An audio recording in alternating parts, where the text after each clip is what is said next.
Rimbalame, Sanjirimbaji, Jobalame, Tamjirimbaji, Rimbalame, Kindirimbaji, Jamne, Kunjusumna, Chasa, no. Chasewadan, Jujin Jabadan, Jesuiran, Kunjansawai, Givajun, the Taki, Jisaku, Tamji Taki, Janju Serum, Saji, Beju, Medotam, Rim, Lensini, Jamba, Sanji, Sindhu, Mitipula, Drogan, Namda, Jingla, Jabala, Simjanam, Sambata, Vajita, Chijang, Montebai, Chuju, Kolo, Ordo, so.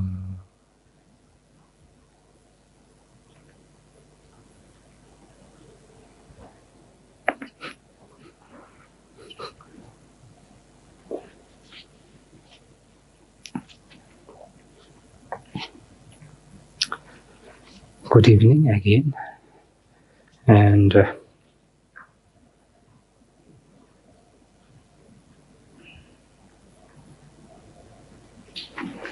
so we discussed how to generate bodhicitta, relative bodhicitta basically,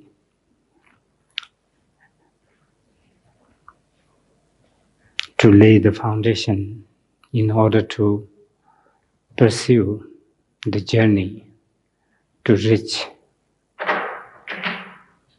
to the absolute bodhicitta. And once we take the bodhisattva vow, or once we have generated bodhicitta, we need to maintain the bodhicitta. So it's like after sowing seed on the ground, you need to nurture and maintain by providing harmonious conditions, harmonious causes and conditions, and keeping away adverse conditions, in other words, obstacles. So likewise, once we take the bodhisattva vow, or once we generate bodhicitta, then we need to guard our bodhicitta from the obstacles, the obstructing conditions, and provide harmonious conditions for the bodhicitta to grow or to perfect further, to become more clear, more stable, and more rooted in our being. So in order to do that, the most important method or the means to do that is to have mindfulness, awareness, and vigilance. So if you lack mindfulness and vigilance, no matter however much positive things you accumulate, you will not be able to fully reap the fruit of positive actions.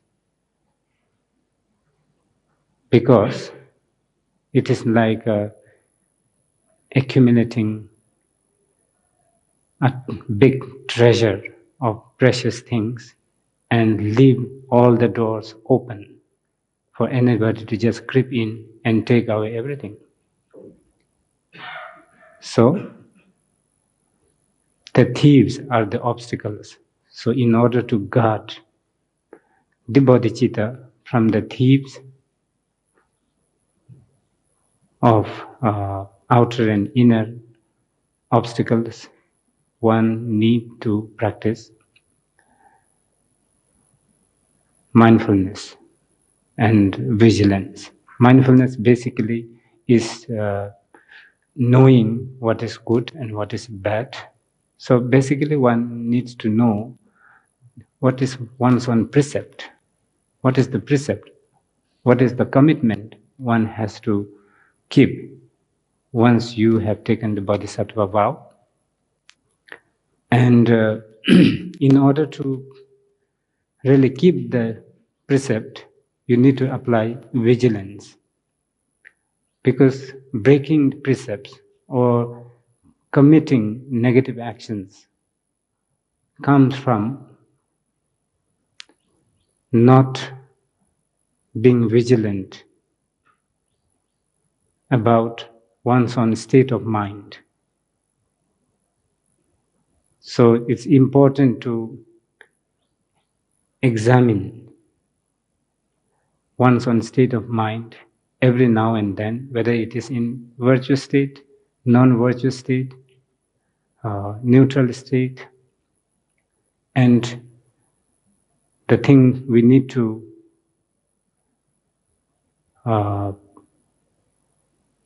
really make effort is to have one's mind in the virtuous state so that one accumulates merit.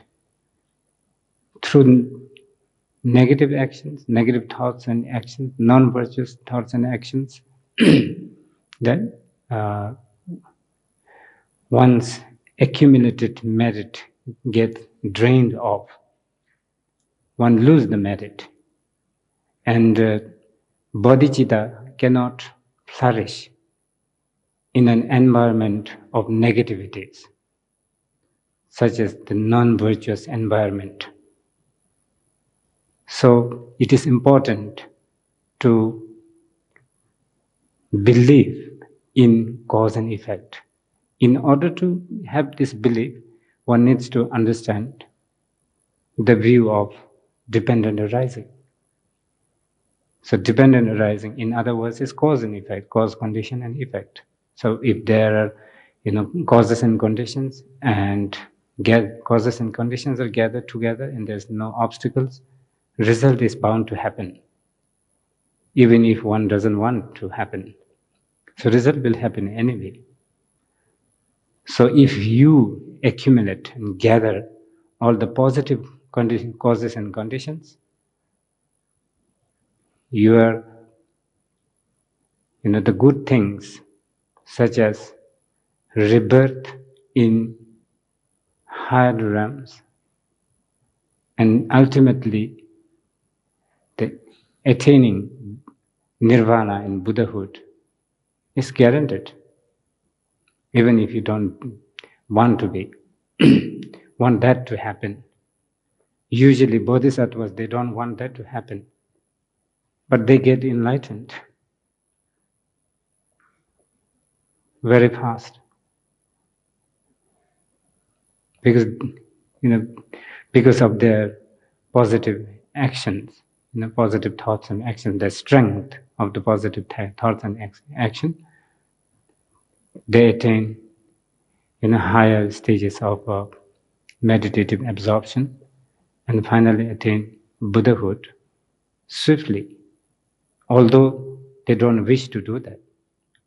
Because bodhisattva's wish is to remain in samsara for as long as this samsara exists, until the last being in samsara is liberated and enlightened. Anyway, in order to be able to absorb all this, it is important to know a little bit about the basis of everything what we are doing. So basis of our path, basis of our action, taking bodhisattva vow and keeping the precepts and so on.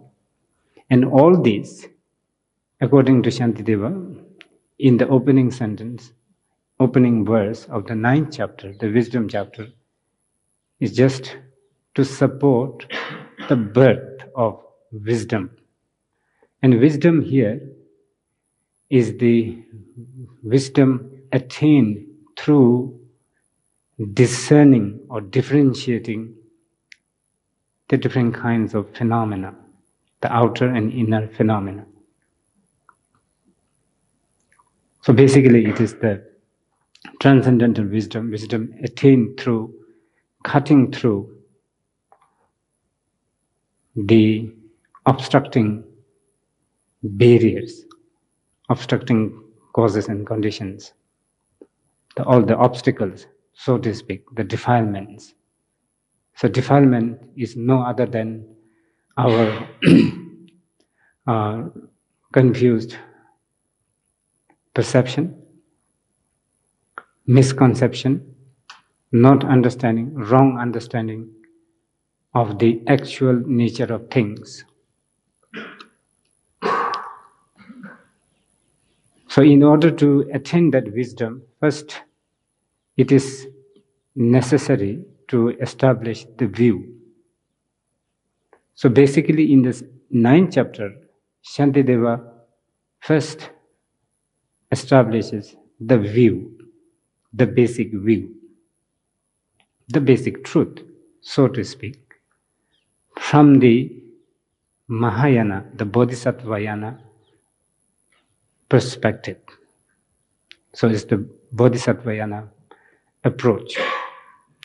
But according to the Mahayana, in order to attain any kind of liberation, be it the liberation of Sharvaka, be it the liberation of Pratika Buddha, be it the liberation of completely, fully enlightened Buddha, a practitioner must train in Prajnaparamita, the perfection of wisdom, and which, when we establish the view, the basic view is known as the view of shunyata, or great emptiness. There are different kinds of emptiness, basically. So, generally, there are two different kinds of emptiness. The emptiness that is to be realized, that Buddha taught to everybody, so to speak, to all the Buddhist practitioners, all the practitioners of the path that leads to Buddhahood and liberation, and the emptiness exclusively to the Bodhisattvas. It is, as I mentioned earlier, like it is the emptiness kind of emptiness. So in order to get to there, he says, to be sharp than the song, the each in the dungle, the shiver the bishop of jays. So all these branches of practices, such as practicing generosity, generating bodhicitta, relative bodhicitta, keeping the precepts, taking refuge, then practicing the 5 method paramitas, there are 6 perfections, so 5 are the method perfections. So generosity, discipline, patience, diligence, and meditation, these are Buddha expounded or taught for the sake of generating the wisdom, because wisdom is the most direct factor that brings liberation and enlightenment, Buddhahood. And in the commentary it says that it doesn't mean that the others are not necessary. In order to reach the goal, or in order to attain liberation, one needs to perfect the practice. And one needs to rely on the path, which is the combination of method, skillful means, and wisdom. Or in other words, you can say the combination or the union of accumulation of merit and accumulation of wisdom. So View is the most important thing, but at the same time, there should be the skillful means, such as compassion, generosity, in order to support the perfection of wisdom. So in order to have that union of the path, we need to establish the basic view, which is the union of relative and absolute. The relative and the absolute truth. And the result is the attainment of the Buddhahood, which embodies the absolute Buddha body, or Dharmakaya, and the expression body, so to speak, called the Rupakaya. So there are two different kinds of the Rupakaya. There's the Sambhogakaya, which only the bodhisattvas in the higher state of wisdom can relate to, is accessible to those bodhisattvas. So the teacher, the manifested teacher of the students with the highest kind of, the purest kind of perception, that is the Sambhogakaya. And the Nirmanakaya is the manifestation of the absolute Buddha for, to help the beings with the impure perception like us. So for instance, Buddha Shakyamuni, who was born in Lumbini, attained Buddhahood in Magadha, Bihar. That is the outer, the grossest kind of Buddha. So anyway, in order to understand, in order to generate the wisdom, we need to know the truth. So truth basically is the relative truth and the absolute truth. And truth here, actually, when we say truth, it is not the truth. It's not a generalized truth, that is accepted by, that is pervasive to everybody. When we talk about relative truth and the absolute truth, just to make it simple,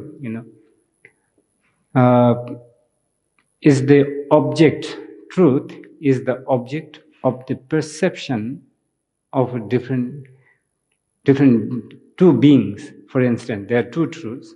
It's the object of the perception of the two different kinds of beings. So the object of the perception of the impure, the being with impure perception, and the object of the perception of the being with pure perception. So that is the absolute truth. So for instance, if a person with impure perception like us, when we look at this book, we see this as a book. We have labeled it as a book. We label it as a book. So it is an aggregation of the parts, the pages, and there's a picture, the color and everything. So we see this book as a whole phenomena, the book as a whole. So we don't see this book in terms of individual pages. We don't do that. We don't break down the book and come to the conclusion that this book is a labeling. It doesn't work like that, because this book functions as a book for us, and we relate to this as a book. So this is the relative truth. And if one of us are enlightened, if one of us is enlightened and that person is looking at this book, that person will see the book as in its absolute nature,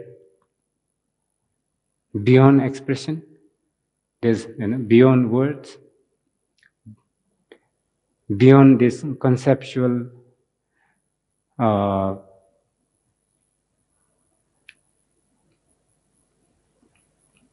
beyond concept, so beyond this conceptual perception.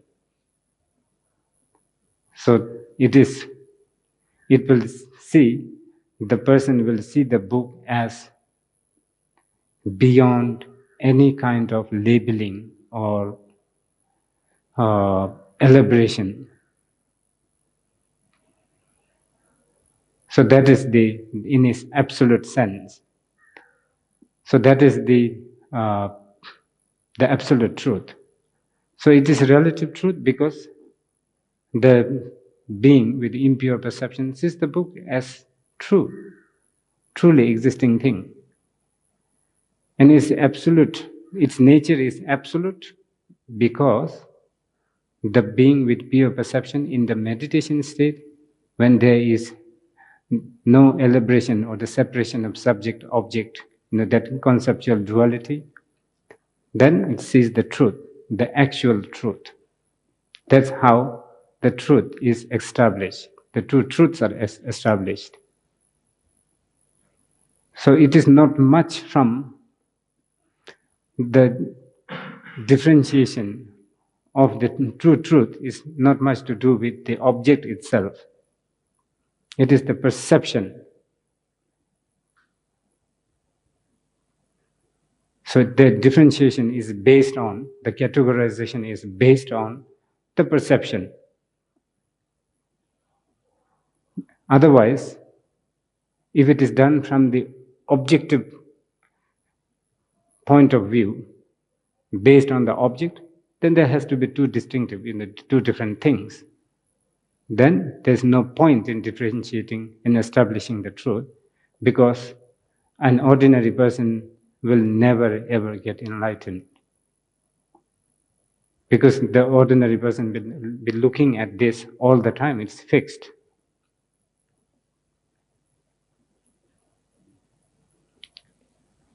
So there are two aspects of this, relatively, and even this, actually, in the absolute sense, there's no such thing as relative or absolute. Everything is absolute.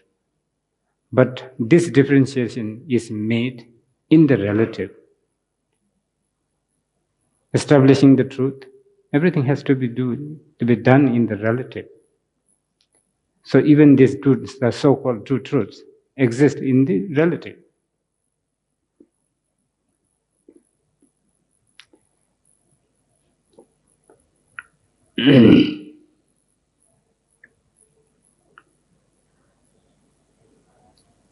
For instance, after Buddha attained Buddhahood, enlightenment, he declared that he was not going to teach, because what he discovered was beyond anybody else, the reach of anybody else's conceptual mind. So nobody would understand, because there was no language to express this. So we need to use this language. So this establishing the two truths has to be done in relative, using a language.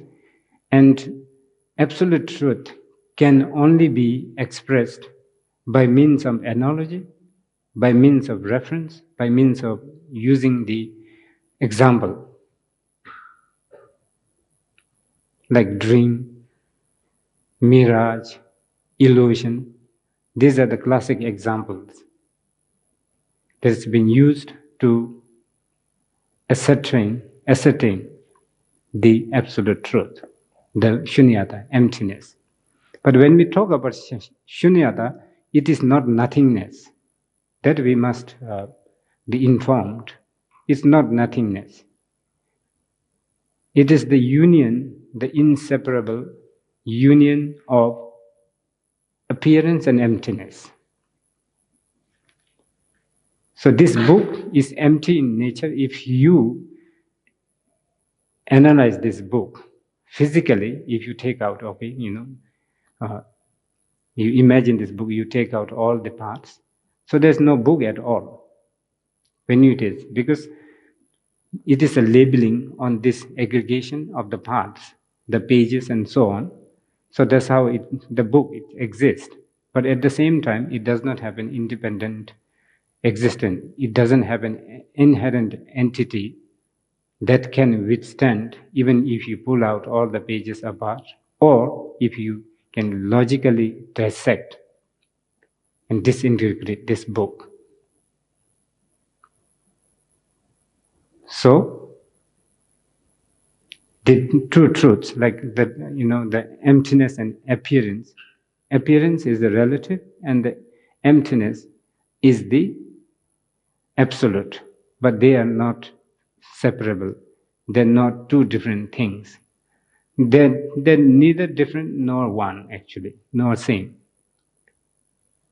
But the two truths are neither same nor different.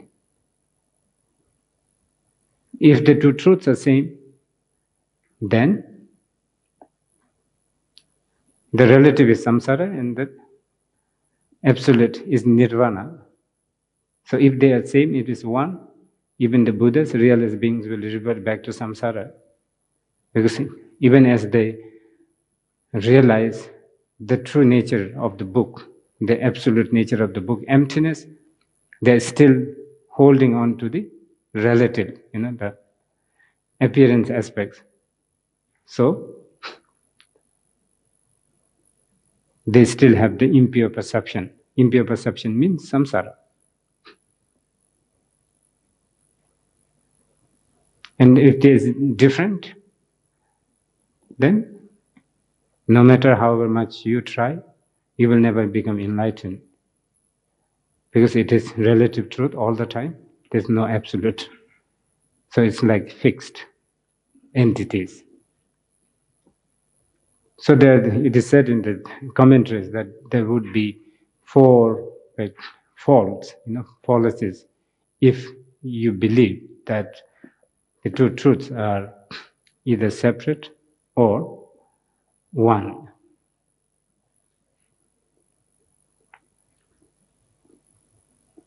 And whatever is the object of the perception of your mind, mind is the ordinary conceptual dualistic, cognitive phenomena.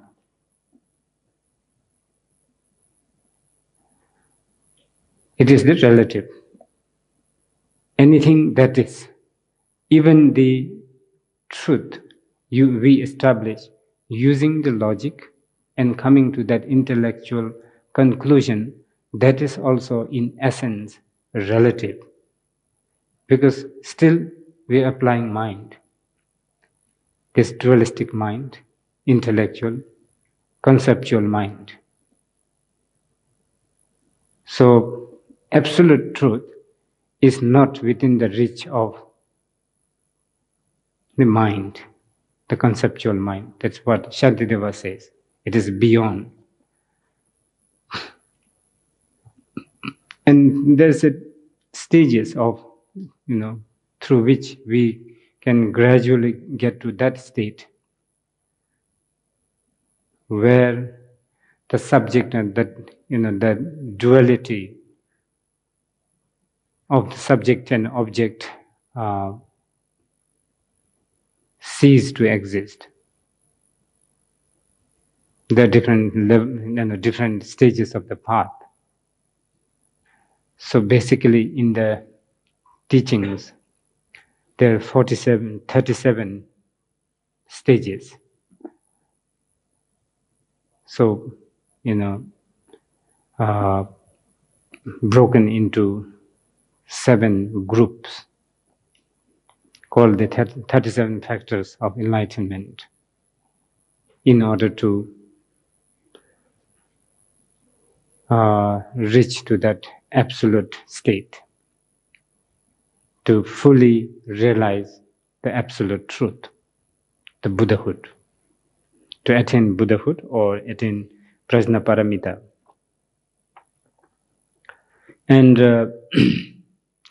what is the purpose of doing this? Establishing two truths, establishing the truth. What is the purpose? The purpose is to get rid of to attain liberation. What is liberation? So that in the first turning of the wheel of Dharma, Buddha said, know the suffering, abandon the cause of suffering, and attain nirvana or cessation, and rely on the path that leads to the attainment of nirvana, to attain cessation.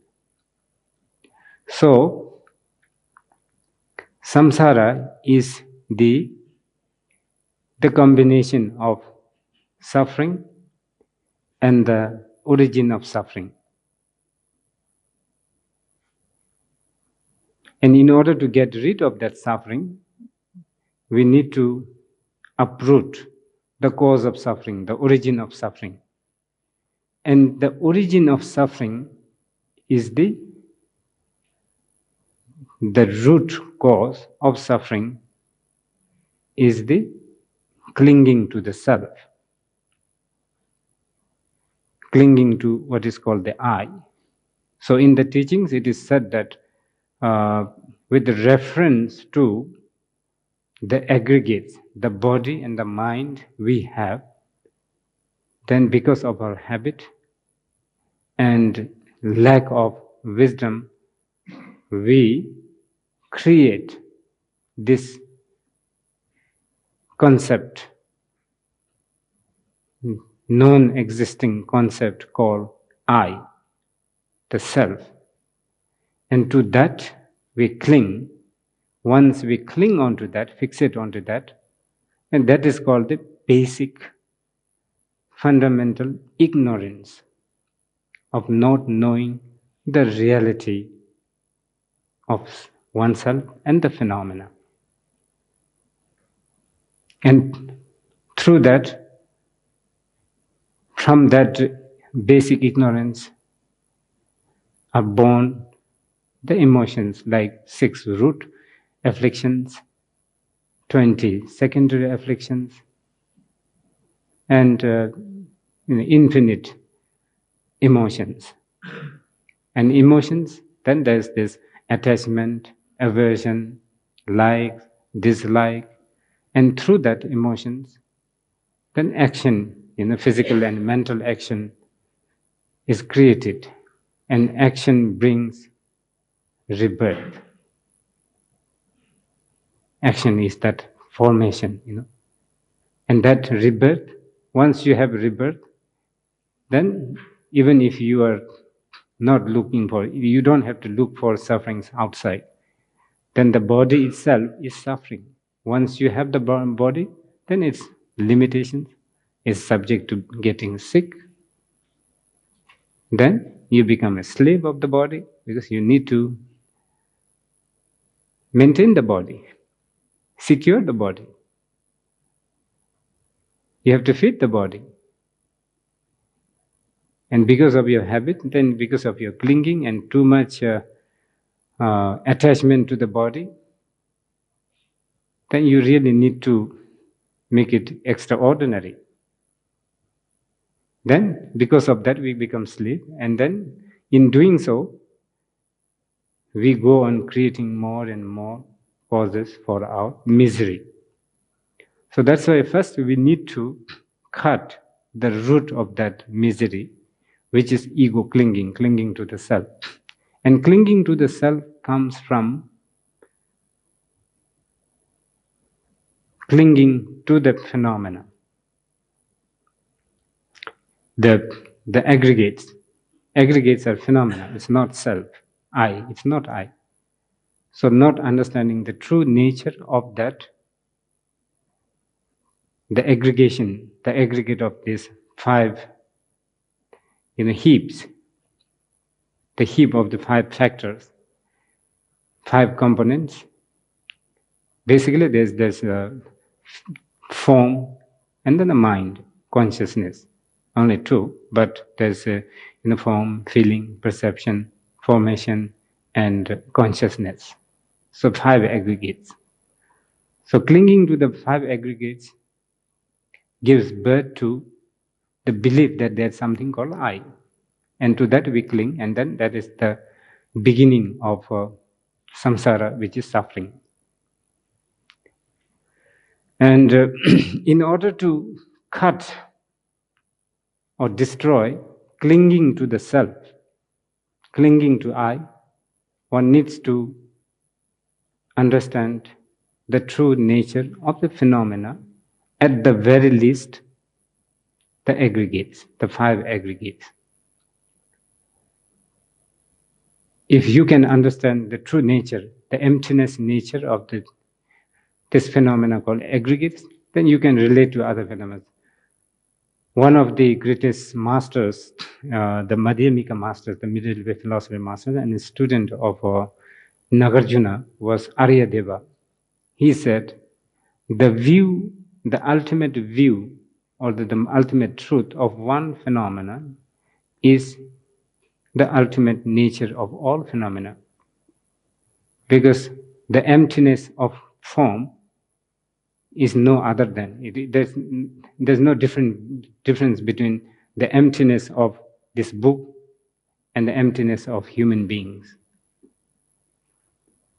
In the emptiness nature that is of one taste, there's no duality, there's no 2 or 3. It's beyond one and many. So,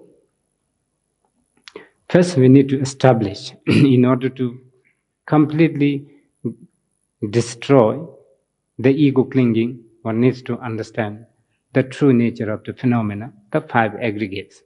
For that sake, then we establish the truth first, the relative and the absolute truth, so that we understand how to differentiate and not to get stuck in the relative. Because the problem is getting stuck in the relative. The relative happens because of the causes and conditions. As long as there is causes and conditions, you cannot stop things from appearing. There's a continuity. There has to be a continuity. It's not that when we say emptiness, everything ceases to exist and nothing functions, that everything becomes dysfunctional, non-functional.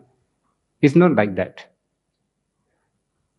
Even as you establish this book as not truly existing, it's empty in nature, it still functions as a book. It will still function. So there is this continuity. So when we, in Buddhism, when we establish the absolute view, the emptiness, we don't negate relative. We never negate relative.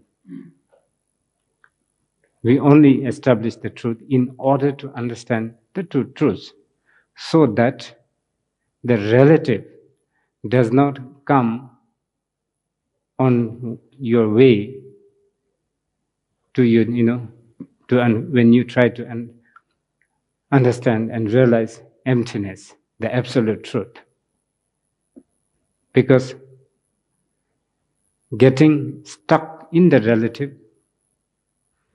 stops you from getting to the absolute.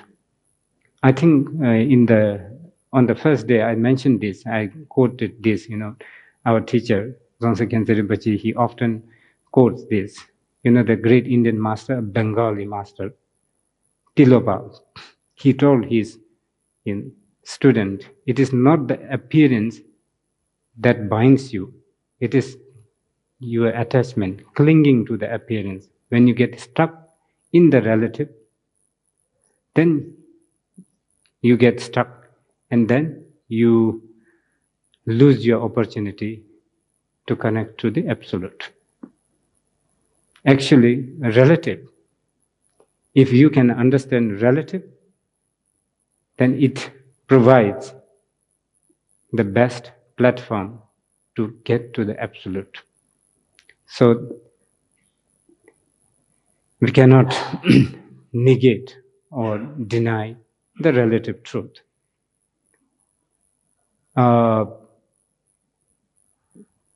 Chandrakirti, another Madhyamika master, said that anybody who is trying to attain liberation by dodging the relative and the absolute truth, the union of the relative and absolute, and those who don't know how to differentiate the relative and the absolute, there's no chance for liberation. So these two are equally important. Relative is equally important as the absolute truth. Because in order to reach to that absolute truth, we need to rely on the relative. The meditation we are doing, the study we are having now, teaching, learning process, is happening in relative. Shamatha meditation, one-pointed concentration, taking the bodhisattva vow, taking refuge, these are all happening in relative. If you negate and run away from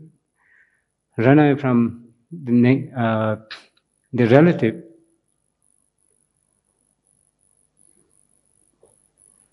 you can't get to the absolute. So relative is very important. That's why, understanding the dependent arising. Emptiness is sometimes, alternately used this, dependent arising and emptiness. These two terms are used alternatively. They mean the same thing. Nagarjuna said, there's no phenomena that is not dependent on each other, dependent arising. Hence, there's no phenomena which is not empty in nature.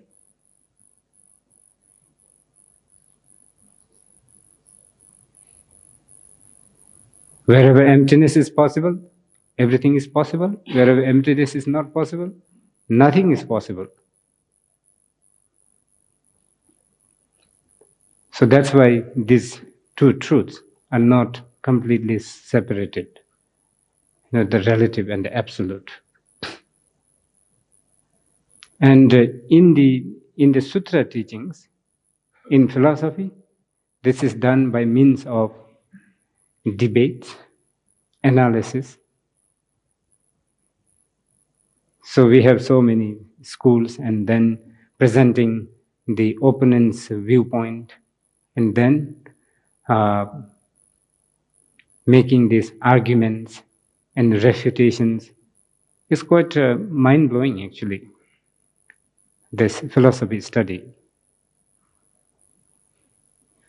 But I think it works for people like us, the educated lot, because this faith-oriented path, the path that is based on just devotion and faith, because our mind is already conditioned by our learning, our education, upbringing, it doesn't really work. But actually that is also not very stable anyway. It can change. So if you don't have a grounded understanding of whichever wisdom path you are following, it will be easier for you to get converted. Or at the very least, then you will have doubt about what you are doing. And doubt is the most vicious of all the emotions. You might have practiced and you are at the verge of going out of samsara. Then at that point, if you develop doubt, gone, you're back into the hell. This can happen, There are many stories, but I'm not going to say this. It's kind of a disgusting story.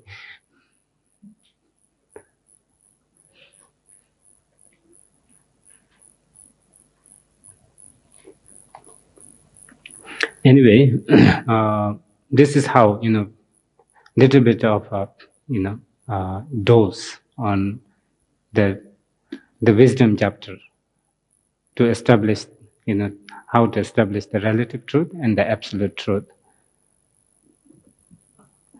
And these are actually systematically explained. These two truths are systematically explained, such as how the ground or the basic view is established and how that is practiced on the path and how it connects to the result, the attainment of Buddhahood.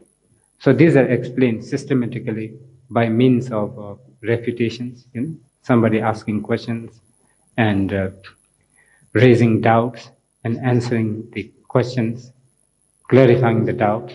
So this is basically for us, actually. In India, this wisdom tradition, these masters were really learned and accomplished. So they used to have debate, a serious debate for many, and for a long time, in order to really firmly establish the viewpoint. But for us, we don't engage in debate with another opponent. So our opponent is our own doubt,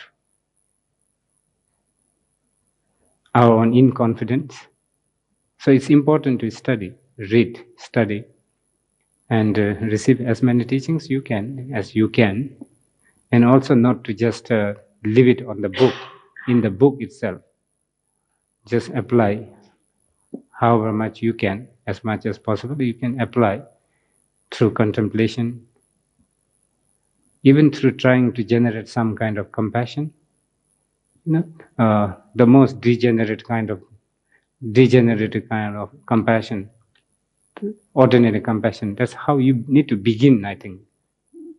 It's very difficult to have a pure, perfect compassion from the very beginning. In Buddhism, especially in Mahayana, the most perfect kind of compassion is the wisdom itself. And it takes a long time to get there if you don't start with the pathetic kind of compassion. You have to start there. You have to. I was going to talk about this one. One important thing, of the 6 paramitas, the diligence is very important. And diligence is an antidote for laziness. And there are 3 kinds of laziness. The first one is, this happens to everybody. We have this laziness all the time. It's not just sleeping and not wanting to do things and getting up very late and postponing things, your work for the future and so on. It's not just that one. First laziness is not having self-esteem, self-contempt, thinking that I'm such a deluded, pathetic being, I cannot do this. This is the first kind of laziness you need to overcome. So in order to get over from this, overcome this laziness, then you need to remember that all beings have the Buddha nature. Things are impermanent. Our faults are impermanent, that they can be remedied, they can be transformed, they can be changed. Bad qualities, you can get rid of them and cultivate good qualities. So that kind of, self-confidence, having self-confidence is also one kind of diligence, self-contempt. And second thing is, obviously we have this, being indifferent, not applying antidote even if the emotions are happening, and let it happen, and I'll do it tomorrow, and next day, next year, and this kind of. One kind of laziness, as I think it is also one kind of laziness, waiting for a big day to do a good practice.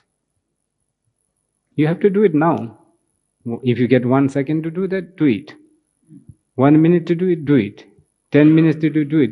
Then you accumulate, and over time they accumulate so much that it becomes the big thing, huge mass. It's how you need to gather, collect. And the other thing is, we always have the jawang inching gilelo, that is called the laziness of having attachment to worldly things, so to speak, our usual habit. So always falling victim to our usual habit.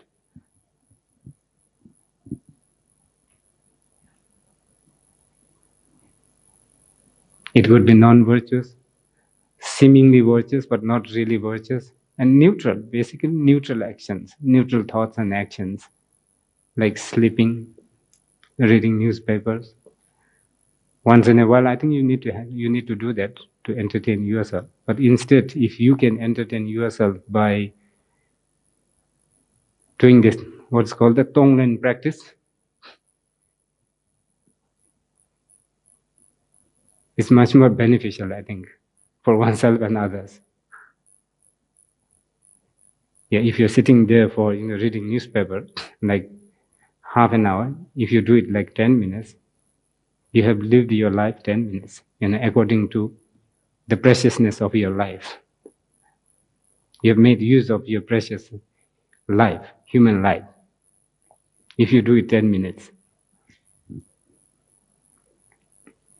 Then slowly, then this gap can be, narrowed.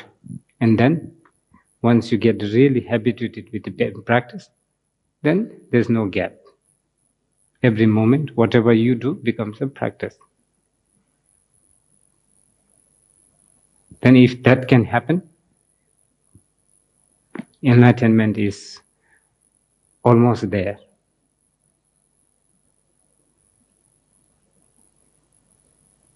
Okay, so this time, I think and next time we'll go through this, I think, one by one, a little bit more systematically and traditionally. I can't do too much to make it more simple and modern. I think even the great masters, when they explain these philosophies, they have to follow the traditional method. This method has been followed in India and still followed in the Himalayas. Because in the commentaries, there are so many structural outlines.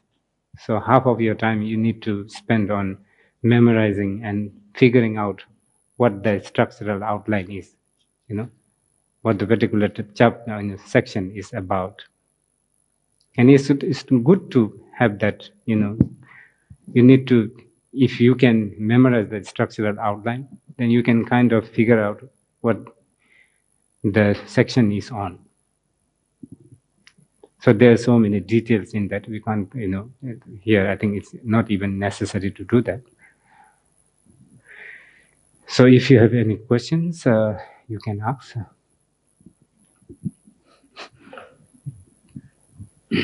Even Einstein will have some difficulty in understanding the relativity of the whole dialogue. The subtleties, the emptiness, the absolute truth and not the truth. But it'll take me a long time to understand. But what I would ask first is samsara related to the past, or is it you're boxed into the samsara? What is the absolute meaning of samsara? Is it linked with the past? Samsara, actually, it is as past, there's future, there's now, the present. So that is the samsara. Existence is samsara, basically. Existence is. Yeah. You can say now. But samsara actually is, again, samsara means revolving around, wandering around. Yeah. It's not duality. You have this, okay, it's explained in that way. In the context of that dual, there's the dependent arising. There's the dual links of dependent arising. So they are abbreviated or grouped into three main factors. Okay, three. My teacher says three mechanisms. He says. So one is the delusion, so to speak, the emotions first. Second is the action, and the third is the rebirth. Not everything that is happening around the objective phenomena is not samsara. Okay, samsara is basically inside. We have to go, look inside to understand the samsara. So we have this inborn kind of, at the moment, inborn kind of emotions, ego clinging and so on. Then action is created. And through that action, there's the rebirth. And then since rebirth, then again, since you have not cut through the root of emotions, then even after rebirth, you still have the, craving and grasping and so on. Then again, it creates the action, and then rebirth, and it's like that. That is samsara. So as long as you have this afflictive emotions, dualistic mind, that is samsara, basically. And to get out of it? You have to destroy that dualistic mind. Yeah. You have to cut the root of ego clinging to the self, which is the dualistic mind. You have to churn and purify that dualistic mind to make it non-dualistic. Is meditation a way forward? All the practices which is aimed at getting rid of this and, to completely go beyond this dualistic mind is nirvana. So everything aimed at, if you're, whatever you are doing in your quest or seeking the truth, that is the meditation. Actually, meditation is one of them.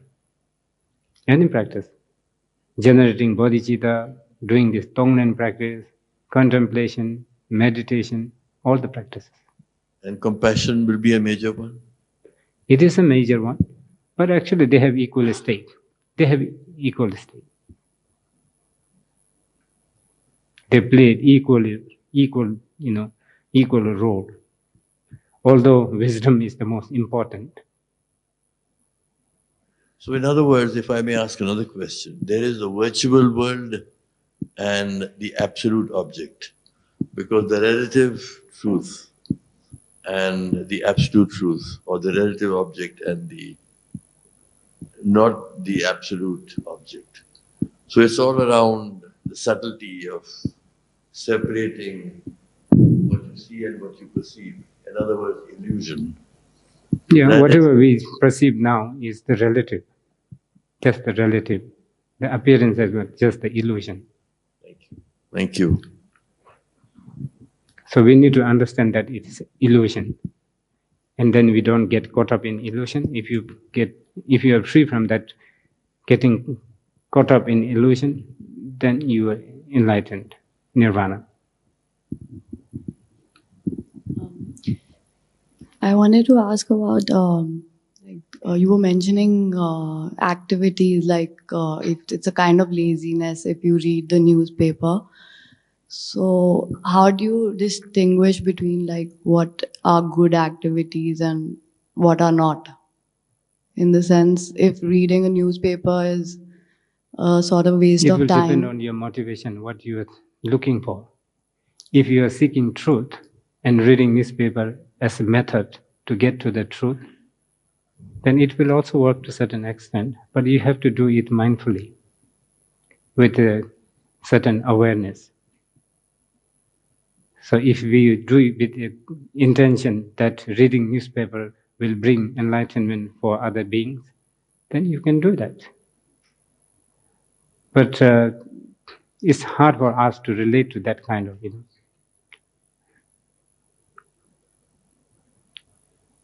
the traditional methods, the so-called Buddhist methods are preferred. So, for example, then if you're just reading a book like a novel and it's not particularly helping somebody else, so is that a kind of laziness? This is the I think it's one kind of laziness. It's a neutral action anyway. Thank you.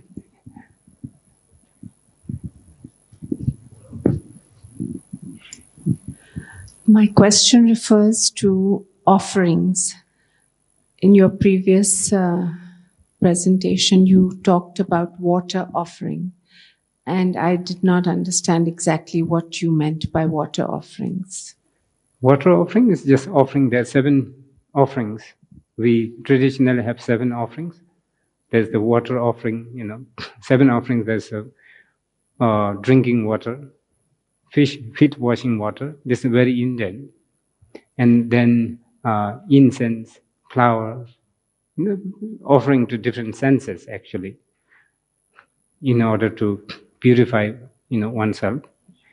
And that is one thing, and also accumulate merit. So in our daily practice, we don't make these 8 offerings separately, like food and lamp, light offering, perfume, like incense offering and so on, music offering. We don't do it, but we just offer 7 bowls of water, which represent these 8 offerings, 7 offerings. Okay, 7 bowls of water. Water offerings. Yeah. Thank you. It's easier to do that.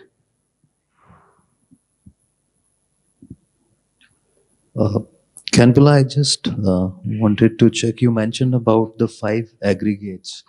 So I couldn't list them. So if you could just repeat those 5 aggregates. Form. Number 1 is form. Feeling, second. Form, feeling, perception.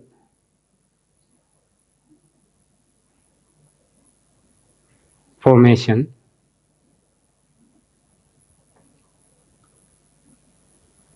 And consciousness. Consciousness. C-O-U-N-S. Yeah.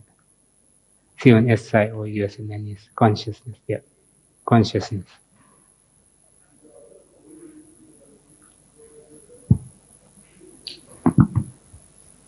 These are the 5 aggregates.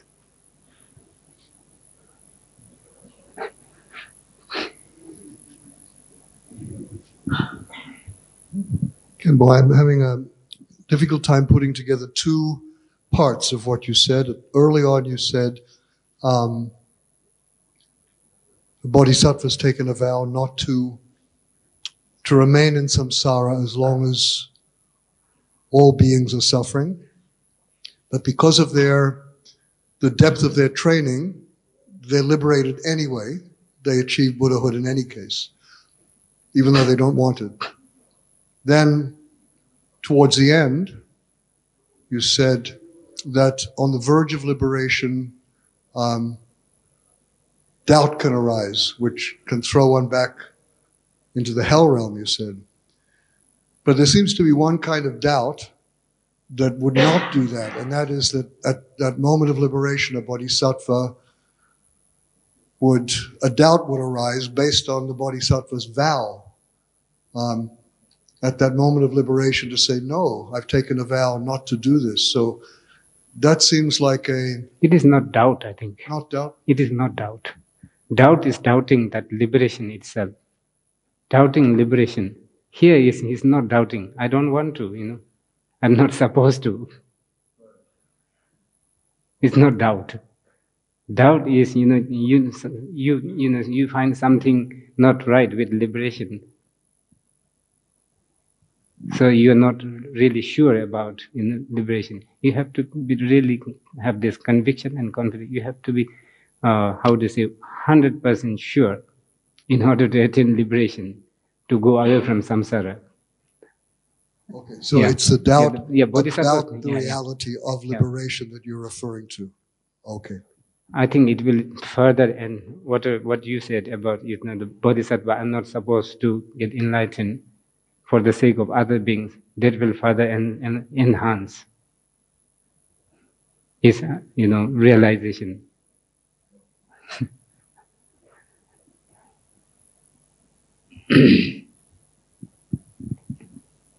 Just like Kimbala, I just want to know if there's any guidelines for balancing the relativity and the absolute, that life between that.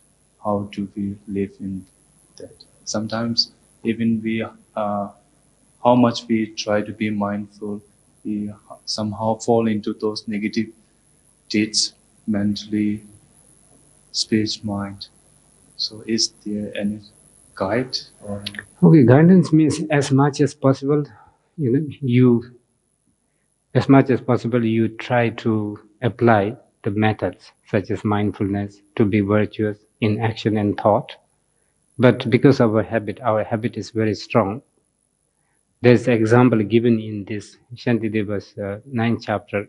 For instance, even if you train in emptiness, still you will be attached to certain things. That is because your habit of, your habit in emptiness is not stronger than your usual habit, the samsaric habit, the worldly habit. That's why it's not. But if you try, despite having, the usual habits coming up again and again, if you try, then one day the emptiness will become strong and take over. So that kind of confidence you need to keep, I think. Because when we do practice, we have this confession practice. In the confession practice, one of the most important method is to make a pledge, make a commitment not to repeat.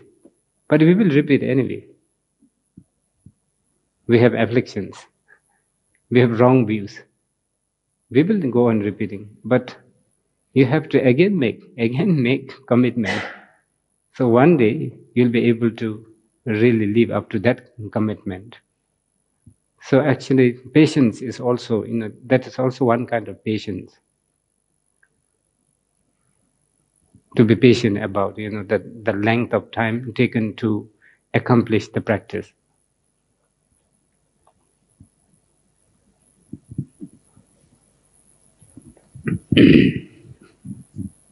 Just continuing with the earlier question, that some bodhisattvas, they choose not to go to the Buddhahood because they think that, but if they attain the Buddhahood, would it be easier for them to, pull many people towards, or, help more people towards enlightenment rather than staying here? Then, if you yourself have not attained it, how are we going to, liberate more people? Actually, the more realized you are, according to the teaching, the more realized and enlightened you are, the greater you can benefit, the better you can benefit other beings. It's like that. But you think some bodhisattvas, they think that Buddhas can benefit, they can liberate benefit more beings better than the bodhisattvas. Because bodhisattvas are on the path. They still have some defilements. And when is the good time or the right time when, one can think that, now you can start imparting the teachings to others? If you're earlier in the path, That's a good later question. in the Yes, path, that's or a good when question. you're Actually, there? that's a good question. So, for example, I'm teaching from here the book, reciting. because I have been told and instructed by my teacher to do it. That's why I'm doing that. Strictly, you have to attain the first bodhisattva stage, in the first sublime bodhisattva stage, enlightened bodhisattva stage, in order to be really qualified to teach others.